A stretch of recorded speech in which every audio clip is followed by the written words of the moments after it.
Well, there's a sake master in San Francisco who spent years in training for his craft. Stuart Morris loves sake and wanted to learn to brew that Japanese drink. But as Morris tells KITV4's Diane, it took a lot for him to break into a traditionally Japanese craft.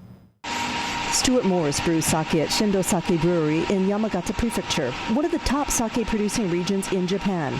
His journey here started in 2011 when he met the brewery's managing director and asked if he could learn how. At first, Morris had to pay his dues. I had to go through a lot of cleaning the brewery from top to bottom for a long period of time and things like that to learn basics. But he persevered and won the brewers over. There's a part of the brewing process that requires attention every 3 hours. I would wake up every 3 hours and beat them to the koji room and sit there, and they would ignore me. They'd just walk in, they'd ignore me, and they'd walk out.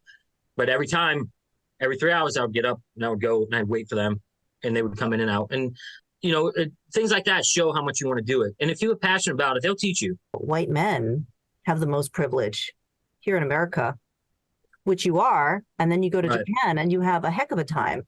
I do have a heck of a time. Sometimes it's, for me, the most important thing that I learned is passion. It opens a lot of doors. Morris is using that passion to proselytize the wonders of sake.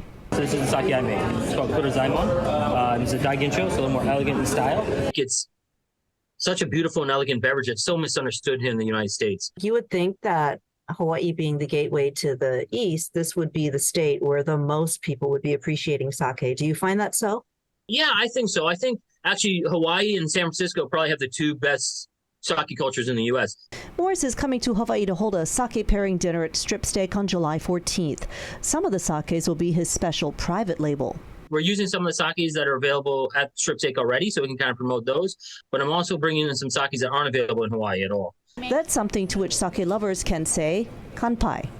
Diane, KITV4 Island News.